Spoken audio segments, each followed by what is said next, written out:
honored to organize the leadership track here last year and this year. And somebody said to me during the organization of this track, hey, thanks for bringing in some folks from out of town. I'm from Wisconsin. The only people I know of from out of town. So one of the people that I called up was a great leadership class. I called up my friend Dorian. Dorian is, we'll let him do his own intro here so I don't do it for him. But he's from out of town. and he's involved with this franchise. It's in a little indie shop called Bioware Montreal, and they have this franchise, the sci-fi thing that the aliens involved. He'll tell you all about those.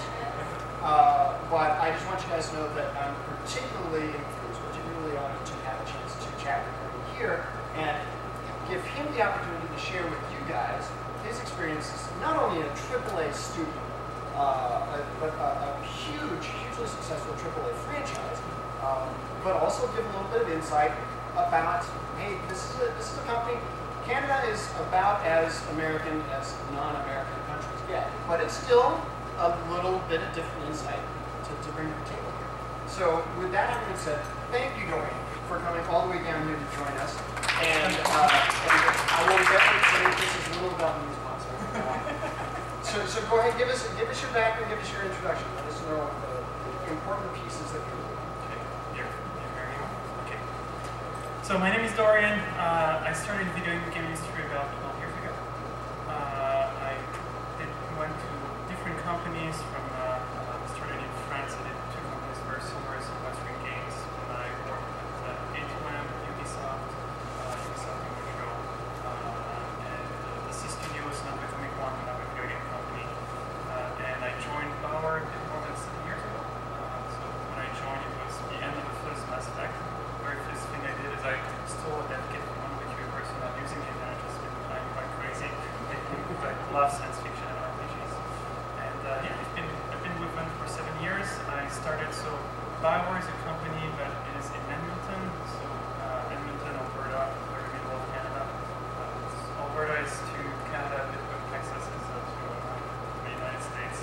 But yeah, really great experience over there. And eventually they decided to create a new studio. And that new studio was in Montreal. I used to work in Montreal previously, so it was one of the very first employees to go there. And it has been the big adventure of actually starting a new company, a startup, but with finance FE behind, with the name of Bioware behind, and even with all of that help, it's still very difficult. and yeah, I really enjoyed it a lot. I'm a very happy person. So what I do as a role is I'm a production person.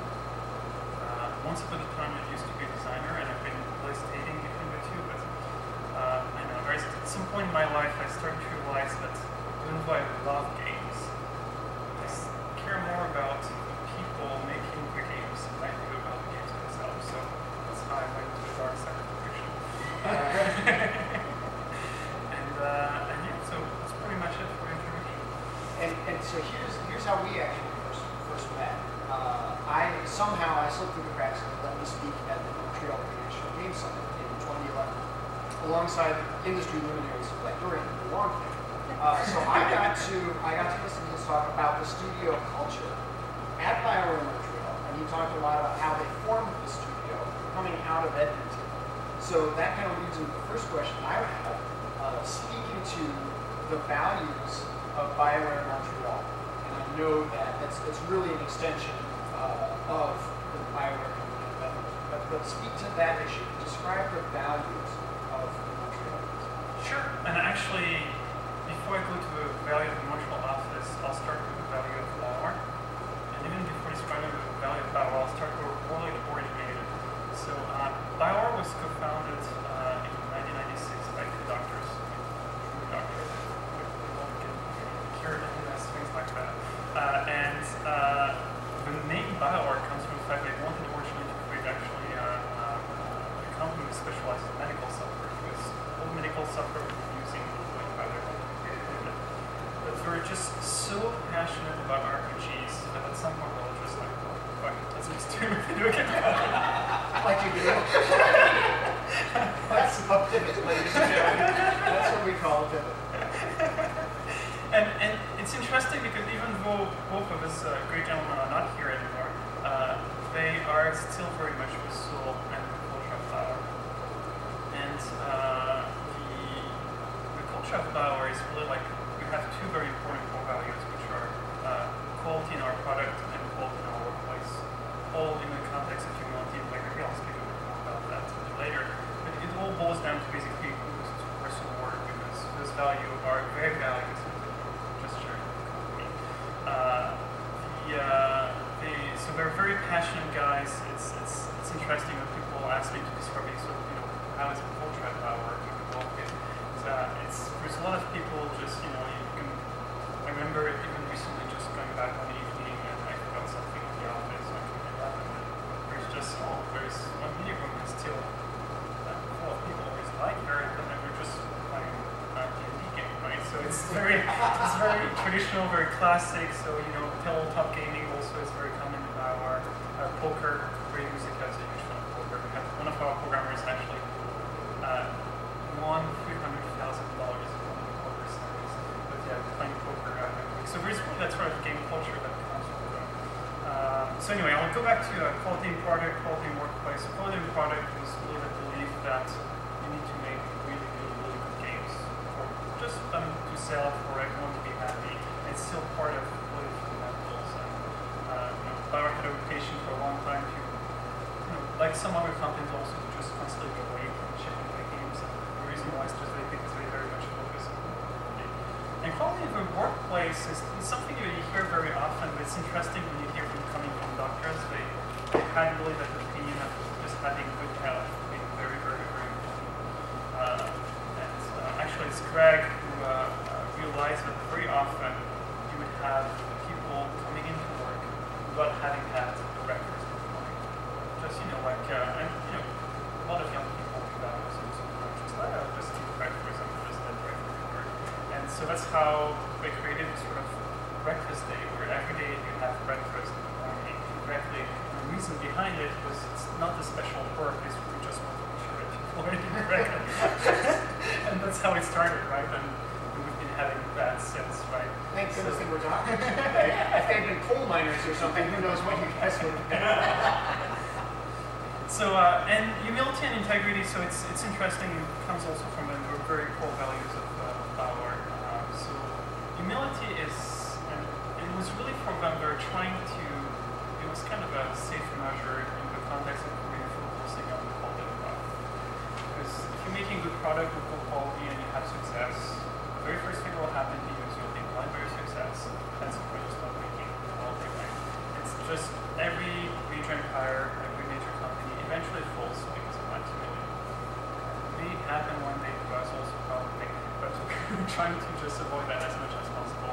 And so we're just only as good as what our next game is. So never think of the past, never think of what you did. Of course, for life like that, but just don't ego get out of the way. The second element is integrity, and I think integrity is just it's another word for honesty, respect. It's just really being about honest with yourself, honest with the other coworker. It's pretty much the pointing of the high quality workplace, I would say. So anyway, these are pretty much the value of Bioware as a whole. And when we created Bioware Montreal, we tried as much as possible to exactly have the same stuff. And I think overall, there's more in common between environment and Bioware Montreal than there is between any other companies, right? In the sense of we share it very, very, very similarly. The moment we'll start to branch a bit off is maybe, I know, like if you have a Montreal office, it will be a bit more with the Montreal context, so it's a very bilingual type of environment, which doesn't have to be a little bit, but it's most likely we have a lot of Francophone also as well in the Montreal office. So I would say that's maybe one of the tweaks we have on our value. There is Montreal, I would say, as a company compared to Edmonton, has more humility for a simple reason that we haven't had the same, I think, background as our Edmonton, right? We've been just shipping fantastic games for years, right? In our case, so you still feel like you're proving yourself. Yeah, there's still only done there is a bit Yeah, there's a bit that feeling of, so even though we have lots of people that have been here since the very first semester, we just transferred, right? But overall, as a company, well, we still have a feeling of making improvements, which is good, I think. On the other hand, I would say that we lack a bit of confidence because of it. And now I'm going maybe a bit more into leadership and talking about it. I think we have more humility, more risk-taking, which is good. We have a bit of less wearable leadership. Something that happens when you think of the people doing the first aspect of the job. That leadership team went through all the difficulties of the self-promoting work around corporate era, right? Because we're shipping together the first time. When they reach already Mass Effect 1, they already ship one game together. In Mass Effect 2, already ship two games together. So, by Mass Effect 3, they've been working a decade together. And it's interesting because as part of that environment, I'm just used to people really knowing what they're doing, right? Like, and communicating in a super efficient way just because they've been doing that for like over a decade. And so it's been, for me, it was one of the really big challenges of actually Bioware Montreal, when we started to take on the Mass Effect franchise really fully, was we have that well leadership. We have fantastic people, but they haven't been working for a decade together. And it's crazy how much I've been taking that for granted, actually. It's leadership is part of it. So now this leads to a question point, which is mildly off the script, but we'll go there anyway, because that's what I do. The issue of employee retention. Yeah. So the value that you just spoke of a few seconds ago, we've had people who've worked together for a decade, largely as a team, right? That there's so much more efficiency, but just implicit efficiency. Absolutely. And there are probably things they don't even realize that they do really well just because they've managed to carve out the inefficiency over the years. So speak a little bit, if you would, to the value of employee retention, so reducing employee turnover. Because in our industry, in some disciplines more so than others, certain jobs are very volatile. A visual effects artist, we work at 3 different companies at once because they're the flavor of the day. They need to be effects artists. But you just said, wow, you can clearly see from your position, there's a real value to keeping people in the company longer and together as a team more. Absolutely. So speak a bit to that in terms of, there's a cost involved to getting that, keeping those people together. There's a value also. Right? Absolutely, absolutely. So Bioware, by the way, has a traditional quite low turnover. I think the turnover rate is like 6 or 7% a year. Has been a bit higher recently, but it's usually under 10%. So it's quite common to see, like we have, I love to take that as an example because often in the industry, for example, QA is undervalued as a department versus other departments. I have a QA guy, very senior, fantastic. He's been a QA for 15 years and he loves it, right? So it's also because, I mean, that example, let's get him in here next year. Yeah, because that's a good talk. I'm sidetracking a bit here, but the reason behind it is because QA is as valued as design, as art, as production, as any other department. So that's how you retain people. QA tends to have a lot of retention problems. But anyway, let me go back to the original question. The biggest value is, so a lot of the result that come out of making a video game is really team effort. And to have the maximum of that team effort, you need to have a team that knows each other. And I can do a lot of reference to sports where you have exactly the same logic. It's not all the best players together, but all negative claim. It's just the fact that they're a team. There's been a lot of theory about actually team building. I've been reading a lot to try to understand why things were not working as they're supposed to. But team forming, it goes through the first period, which is forming, and then the second period, which is usually the longest, is the storming, which is where a lot of the conflict appears when people try to understand each other, personalities, leadership, values, things like that. Then you have the norming, which is okay, we figure out a way to avoid, I would say. And then the fourth one is storming, norming. I don't remember the fourth one. The fourth one is about efficiency. It's where actually, yeah, it's performing. Thank you. We're going through a list of every word that rhymes with that. Norming and performing when and it takes usually an entire project to go through storming points, right?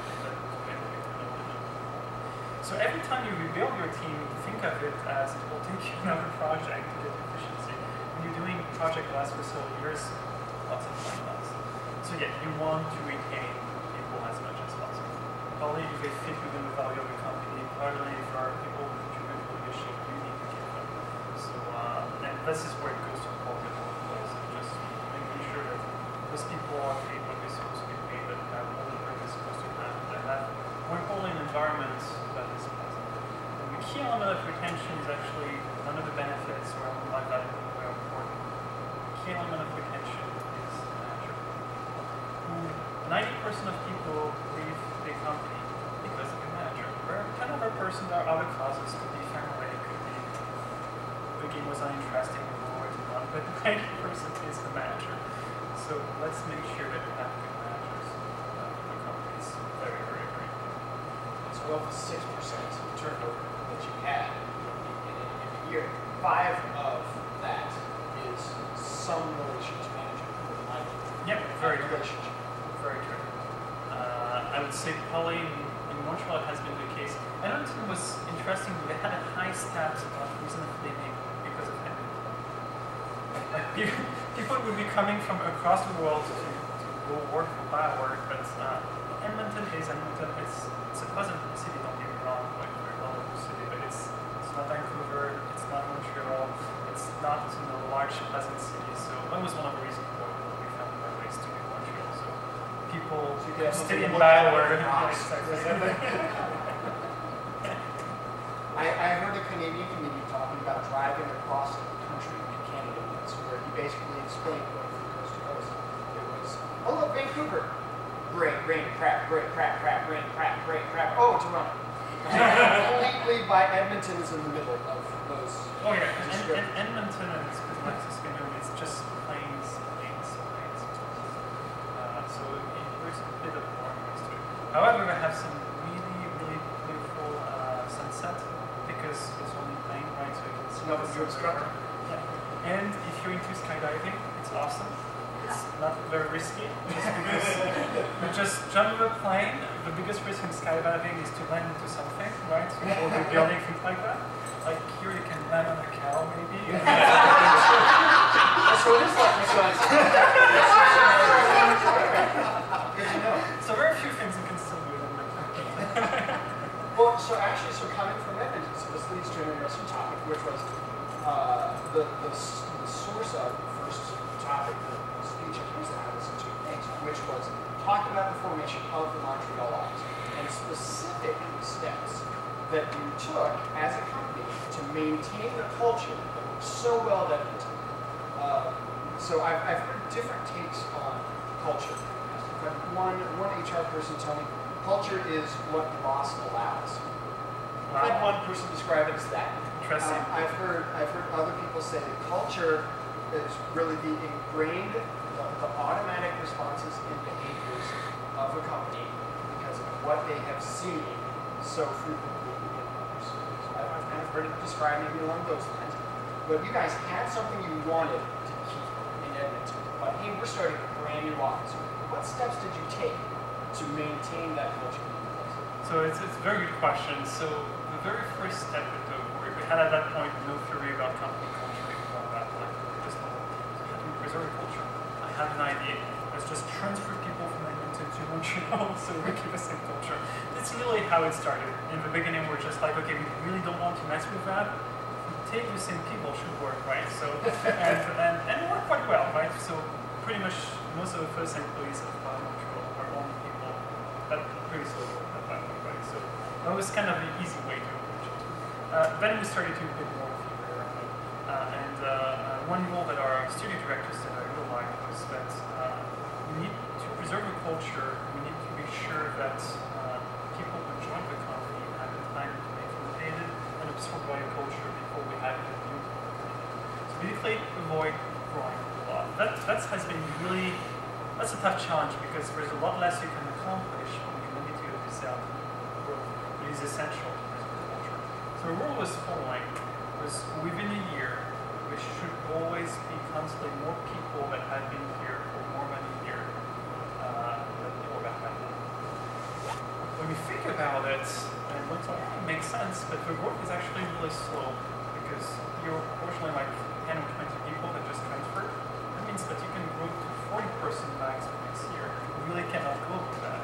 But then it gets better every year, right? You know, once you're 40, then you're like, okay, next year now I can go up to 80, you know, then I can go up to 160. So we've been here for 5 years, and we're a bit over 100 people.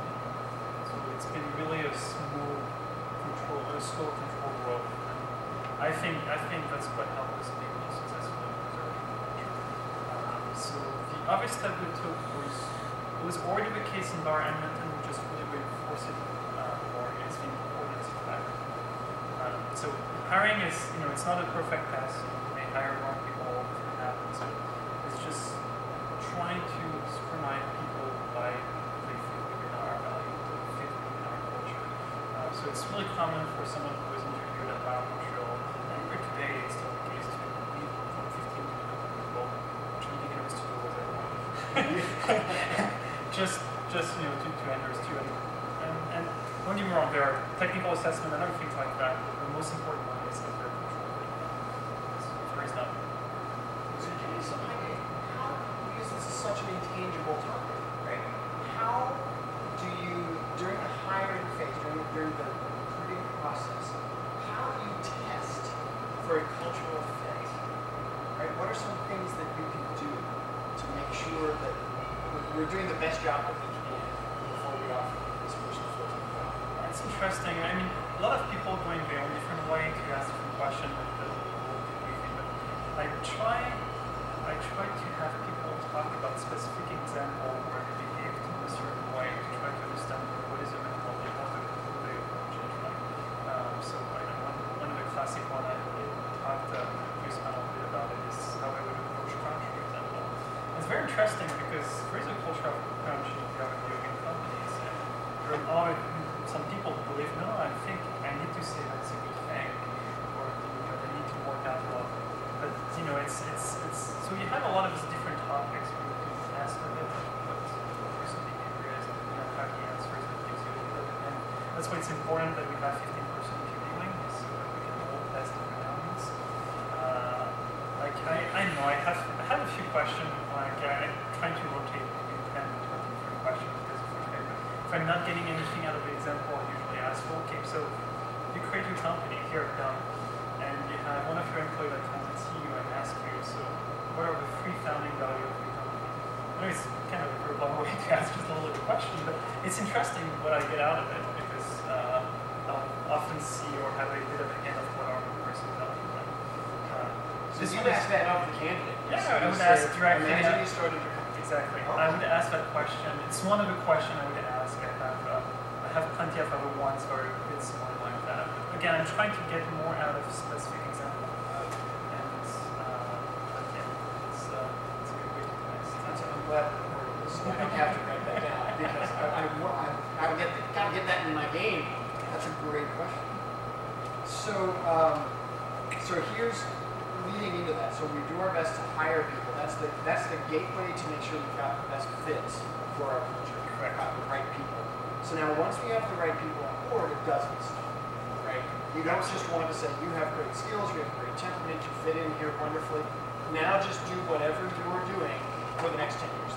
You need to find ways to encourage development, you need to find ways to challenge them, make sure they're growing. So talk about professional development within Bioware Montreal. Audio's next door. Okay. Oh, that's why. So yeah, career development, and then if we're doing it really differently than other companies, I mean, we have the annual checkup, we have like usually quarterly talk about just, you know, career and career development. So I think this one is relatively classic. One thing that is important, I think a lot of video game companies do that nowadays, and it used to be one of the problems in the old days, but we really have 2 tracks for career development. We have one that evolves into leadership role, more like that.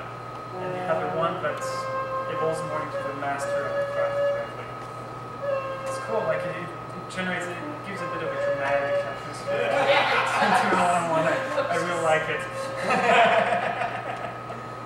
If they start playing the xylophone, they can talk first. But so it's very important, by the way, to recognize it. I was thinking about that example of a person doing 15 years of QA. He's not even the lead, actually. He's just probably our most senior QA person in our company. And when it comes to do something about case testing, things like that, he's the best. He just assess which upload about it. He's fantastic. And that's great. That there is that track to reward it. So he clearly still feels that whatever level of development, whatever sort of challenges he needs still exist, even though he's not senior VP of QA or what have you. Yeah, there's still some measure of challenge. And that is very, very important because you have some, I mean, people who evolve into more lead position, management position, it is a certain skill set. It's also because you care about other people, it's because you develop certain skill set like that. But not everyone should be developing that sort of skill set. Right? There are some people who just care about it that are very proud. Actually, it should be even the majority of people, right? If you look at your example. So not employees to be a manager. Exactly. Good luck shifting your next. So I think they're even more important because there are two of the people making the code, right? So they're absolutely. That's actually, by the way, another element of our culture is the further you are from the game, the more you should be in a position to win. Like the people who matter the most, think of it as an inverted pyramid of the people working on the game.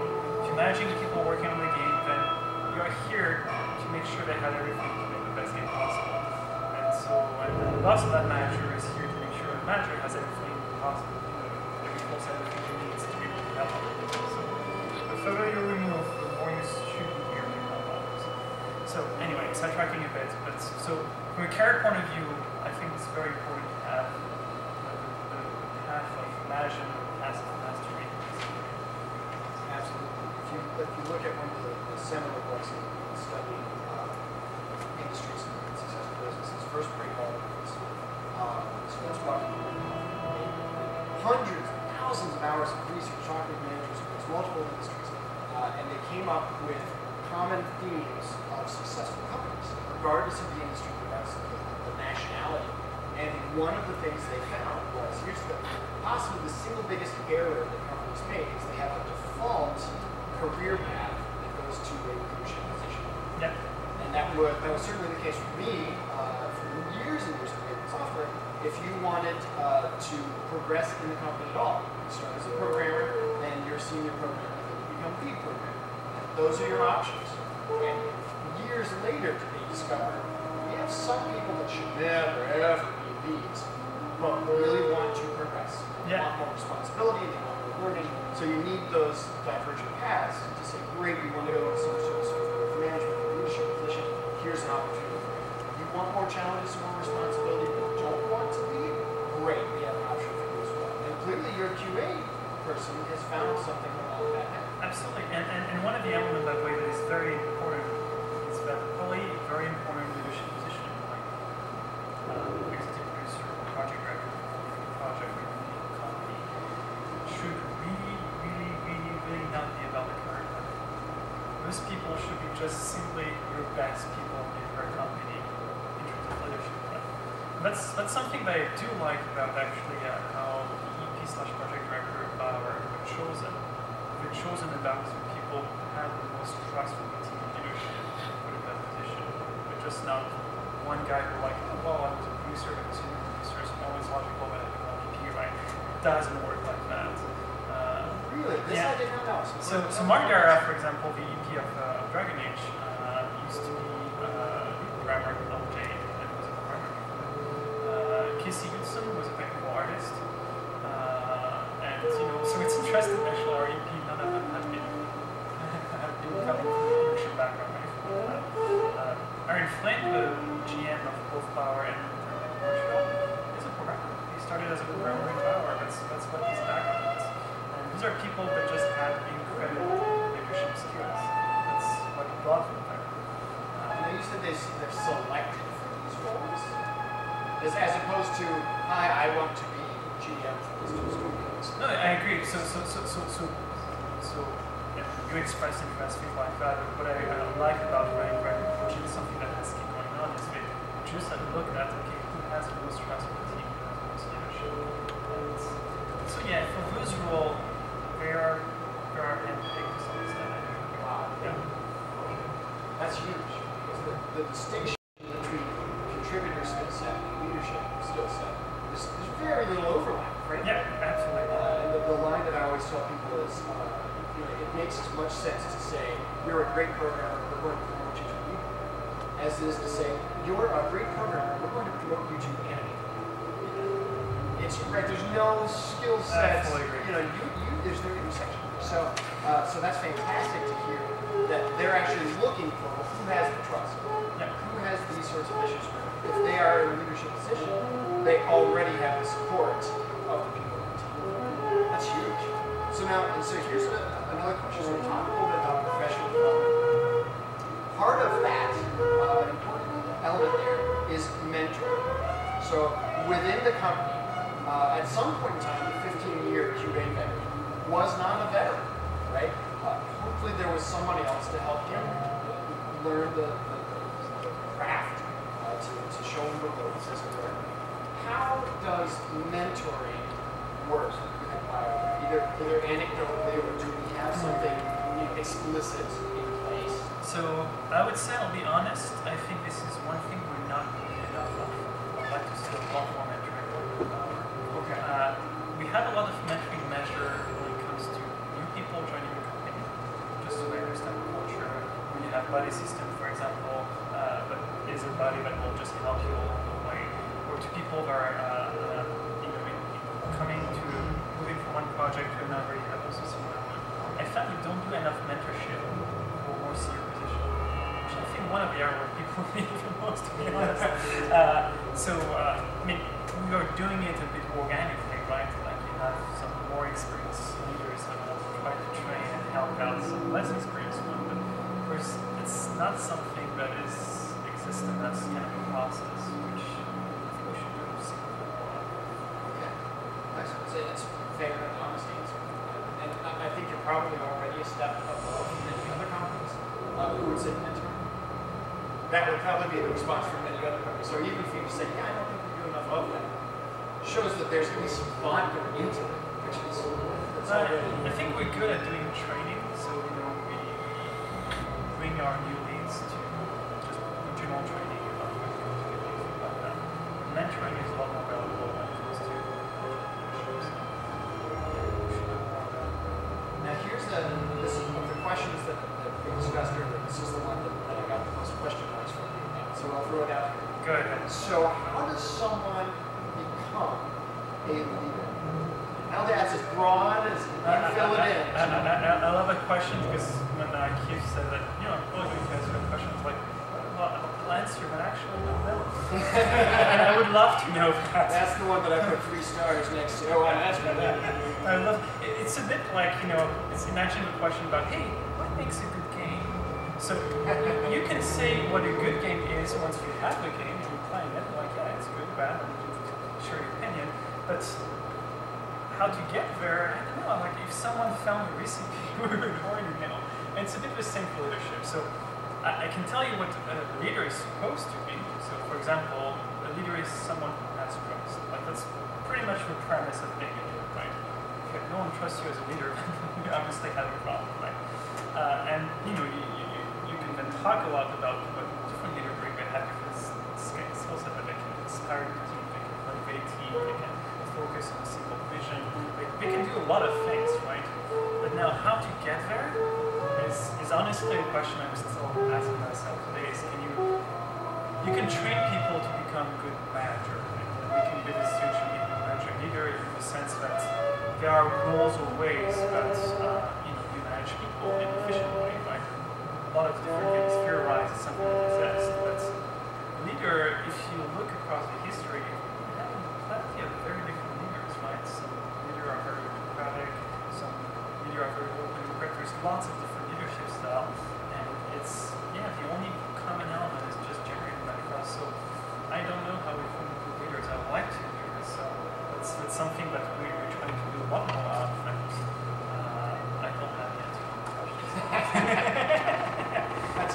bear response. Now, in that though, you mentioned the idea of different techniques, different leadership styles, and there's certainly an enormous amount of material that can be taught in these categories.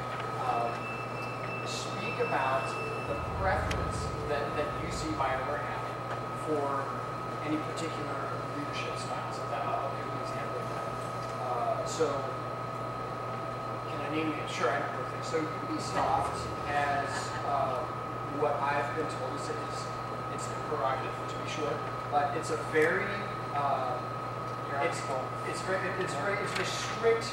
Results is what we care about. Kind of a structure with regards to if we're putting someone in an executive production role. Right? There's a lot about the product. It's about the game. It's about the deadlines.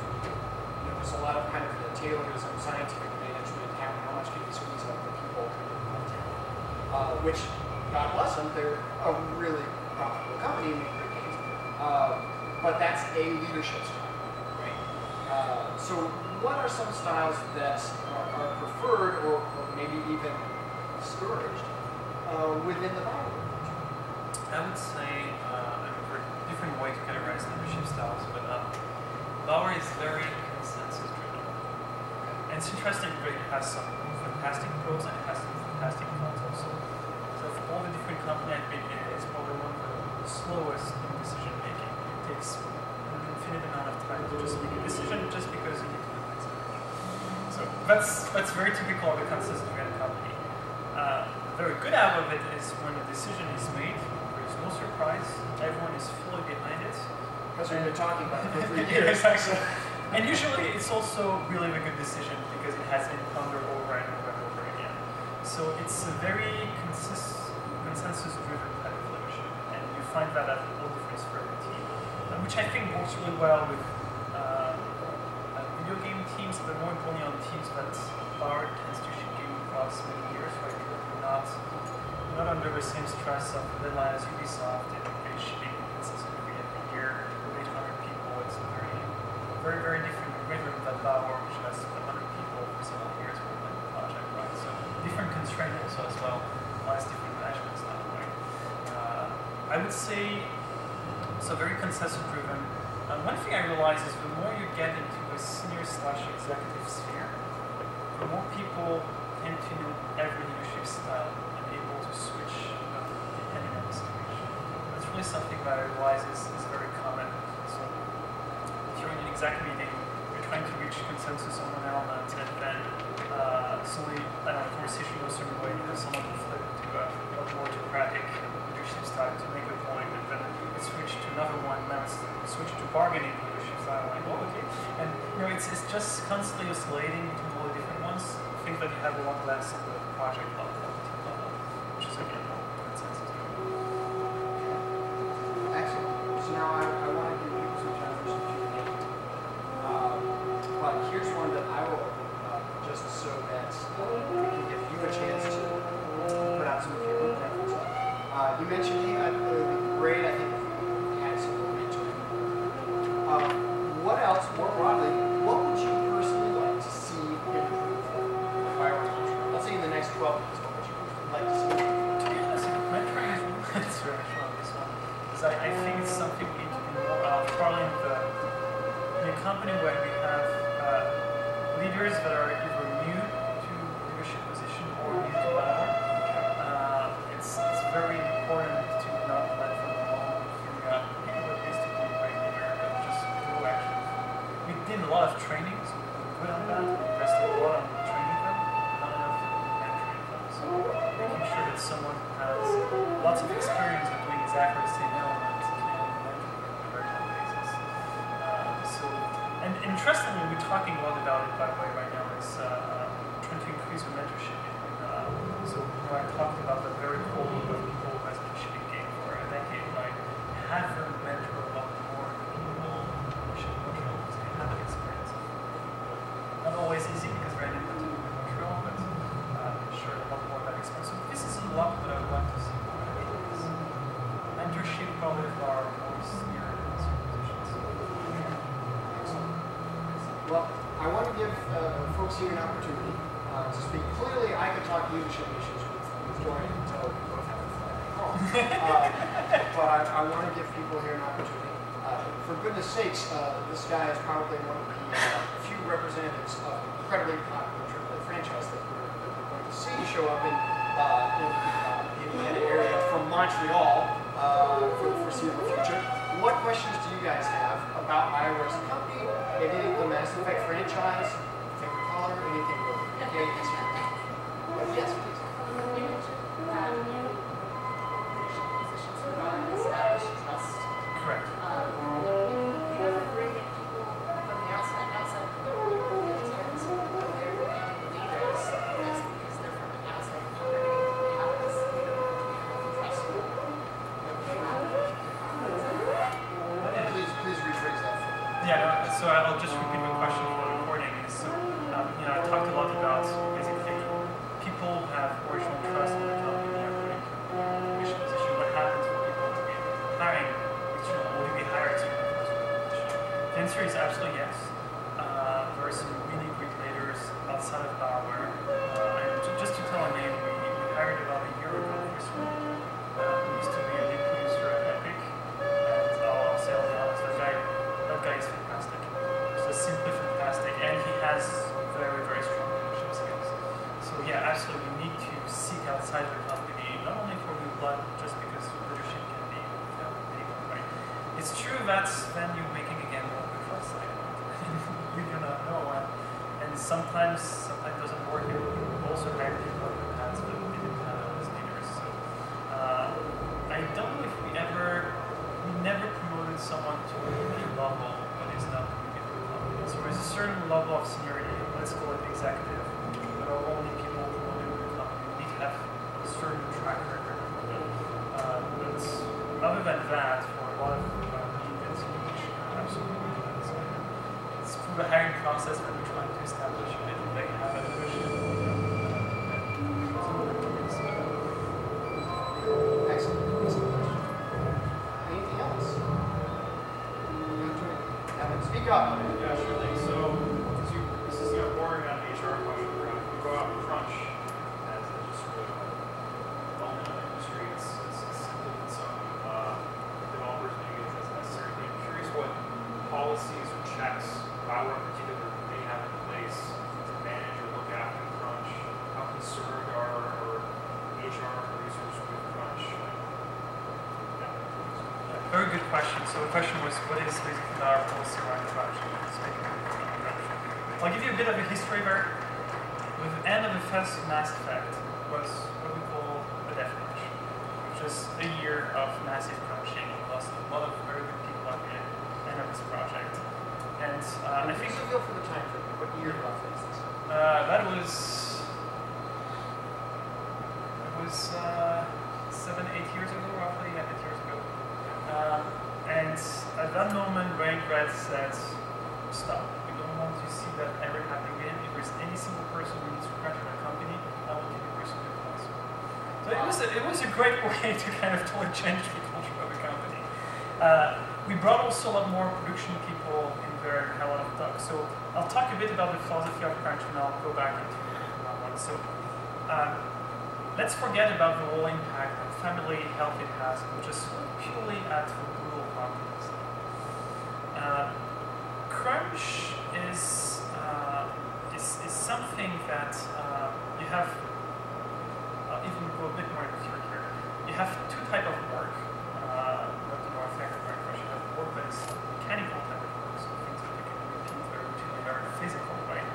And you have elements that are a lot more creative, right? Or that requires more thinking, more architecture, more programming and design, which is a lot of the work that we have in the industry. So the very first one, type of work, actually crunch works really well. So for mechanical element, if you want to build a pyramid, having tons of slaves working like 14 hours a day or 16 or 18 hours a day up to that works well to build a pyramid, right? Perfect design. But when it comes to something that requires more creativity, that is less on the mechanical side, more on the thinking side, it actually doesn't work. Or it works only for a very short period of time. And so there's a lot of stats that proven, even some that we gotten out of the first Mass Effect and working, which are the first week that you start to crunch, let's imagine that instead of working actually a bit more efficient. Well, not efficient, you'll accomplish more because you will. The second week you'll start to tire. You'll still be accomplishing more, but it won't be that efficient all the time. The third week you'll start to accomplish as much as what you used to when you were working just 2 hours less a day. And after the fourth week and beyond, you start to accomplish less by crunching, but you were working when you're not crunching. The reason why is very simple. You just constantly introduce bugs, you constantly do mistakes, you're tired, you're less motivated. And then it snowballs because you're missing deadlines. Oh my god, so we need to crunch more. And this is why actually that will crunch philosophy just will lead you to really bad place because crunch generates more crunch and that doesn't generate really good results. So, and this is all productivity oriented. I'm just putting the health aspect aside, but yeah, then we can talk about employee health, we can talk about employee friendly, we can talk about a lot of other reasons why crunch is absolutely wrong also as well. So, all that being said, now going back to Bioware, we are avoiding crunch as much as possible. So the first thing to avoid is plan crunch.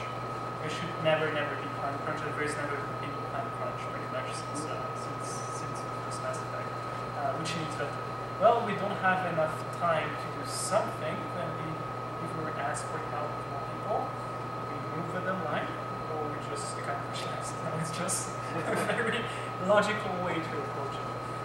I'll only give, now, crunch is a branch definition, I'll only give a few exceptions to that.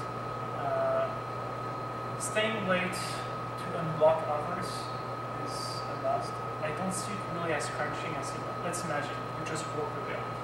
So you want to play the game, it's affecting 100%, and you're staying up to 2 o'clock in the morning to fix it. That's the right thing to do because otherwise you're affecting 100%, right? So, and then I don't care, you can take the rest of your day off or not come tomorrow, but it's kind of unblocking others is really essential. Back on Mass Effect 2, we did that actually, which is getting a bit closer to actually the form of crunch, organized ones. Our cinematics were coming late, and it was going to impact really heavily your team. So what we decided to do is we were picking up a few days per week where we were working on more cinematic, and I have a few days where everyone was resting, and going back out resting. And so it was really managed to try to accomplish all the cinematics so that it's in block with you guys. So it is a form of crunch, but it's very controlled. You never crunch more, like the rule should be never more than 3 days of crunch. After that, people start to get tired. You always balance it with rest, right? And the thing also is, once they finish all their hard work, so more intensive work to block the audio team, then it was like, go get some rest, vacation, whatever. And so, we had to hold that crunch. So. More like a sprint than a crunch. Yeah, it's more, yes, a bit more like a sprint, I do agree. Nice. Did that help? Yeah, that's first. Yeah, nice. Yes. On such a big game like that and such a big company, I feel like transparency is a big issue. Like as an animator, it's hard to kind of see the bigger picture, what everyone else is doing. Is there any systems you guys have in place to kind of help with knowing, what's going on everywhere else?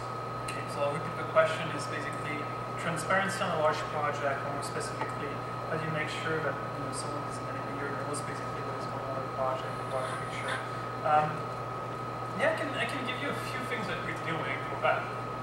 The first one is every month we're doing what we call a show and tell.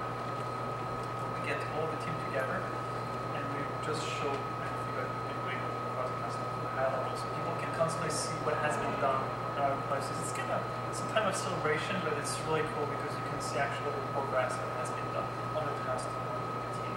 So that's one way we find of actually communicating element. Tools are very important for that. Will be a wiki, like Confluence, or other way you have is just have a place where you find the knowledge base. I want to know what the story of the game is. Okay, I just go there and read it. Right? I want to know how we do that. Okay, I go there and just read it. So having something that's well documented with a tool that is very easy to access is very important. And the most important of all is that animator should feel like he can approach anyone on the team, including the EP, including the super director, by asking a question. If he doesn't feel like that, then there's something wrong. Right?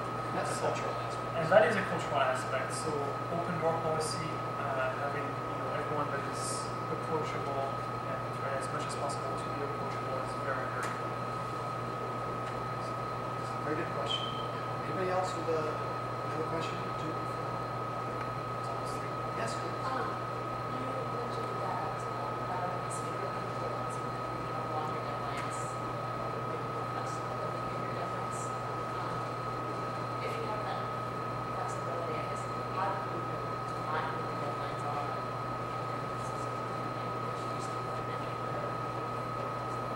So the question is, if we have more flexibility on the deadline, how do we make sure that we respect the deadline? Very good question. So it's interesting because I think over the years,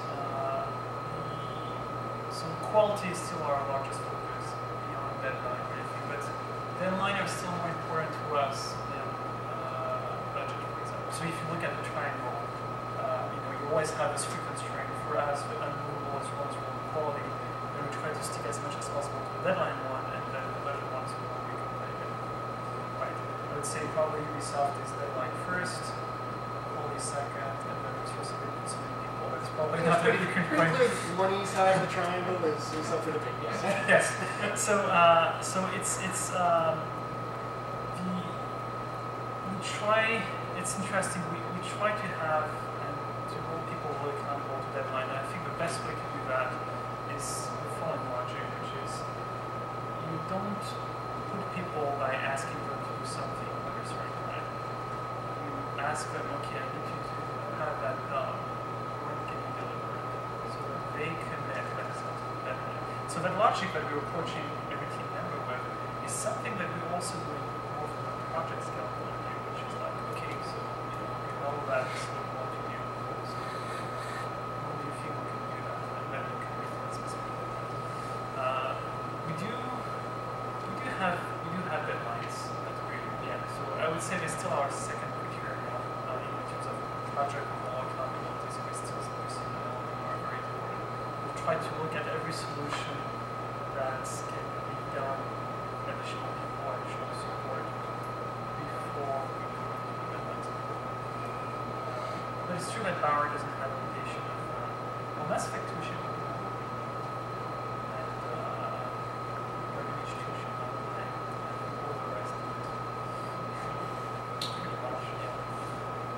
Well, so now let me, because that's a fantastic question. It's a great lead into this, which is an issue that I've had raised with other people in the AAA space. It particularly becomes an issue when there's so much money and so many resources on the line for a huge franchise. In a perfect world, if you approach things from an agile, from an iterative standpoint, well, it's Scrum, as we have our backlog, this is the work remaining to be done, and it's prioritized. We do what's most important first. Yeah. And the idea is after every iteration, we have a potentially shippable form of the software. Correct. Which makes less and less sense when you're starting a AAA project from scratch. But at some point in production, that's a reasonable thing to say. We have an alpha saying, we have a build that's playable. So the idea is, well, if we keep working on the most important items, and the build is always playable, then at any deadline along the way, we can say, this is what we will ship. And it will be the best that we could ship in that time. Correct. It's called the MVP model. Exactly. So that's much like perfect socialism. That sounds great on paper. Now, in reality, the issue that you have is, especially in the retail space, a little bit less of an issue with digital distribution, but especially in the retail space, there is going to be a box. And on the back of that box, we are going to be telling people what's in this game. And the 5 bullet points that explain why they should buy this game. We have to print those boxes long before you're done making this game. How can we, and we have marketing budgets, we have movie tie-in strategies, we have Super Bowl commercials, all that months in advance of when we ship the game. We can't just put together a television commercial that says, and this will be the best game that we can deliver by Christmas 2014. That's not right. We can't. So over here you have marketing budgets, you have all of these hard and fast deliverables that we have to be able to deliver. Here we have the perfect realm of agile, iterative, MVP-based development. At some point in time, those are going to collide and conflict with each other. How do you resolve something? So I would say the first element is you try to have them collide as late as possible. When your game reaches alpha or late stage, then it's very easy to do a back-to-box feature because your game is already very ready to do it or something that's already existing. My experience so far has been that I try to have this colliding quite late. I've never felt like at some point we're really collision with marketing. Like we're just looking at what the game we had, and we're just selling it. Right? That's what marketing does, right?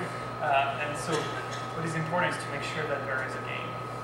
So probably start to not market too early onto your alpha. So and all the back of the box feature, things like that should be as late as possible. Okay. Like the manual should be as late as possible because your game will keep iterating and evolve. Right? It'll probably be my recommendation. And if a shock is unavoidable, is try to have always be iterating logic that ways because it's pushing the game. Okay. Which is a great answer, the sort of thing that I'd love to hear. But as we know, there are a large number of companies that clearly don't have that view. We're going to tell you 6 months in advance how many multiplayer modes this will have. And by golly, we spent $250 million telling people that. So those are going to be the multiplayer modes. But it's great to hear from a company that actually wants to postpone those as long as possible to make the best product and do that as sensible. So that's great. So I realize that I have now taken up the 5 minutes that we started late. So whoever's session is after this one, I'll just apologize to them collectively. But I want to take this time to thank you, Dorian, for coming down here from Montreal. Thank you guys for all of your input.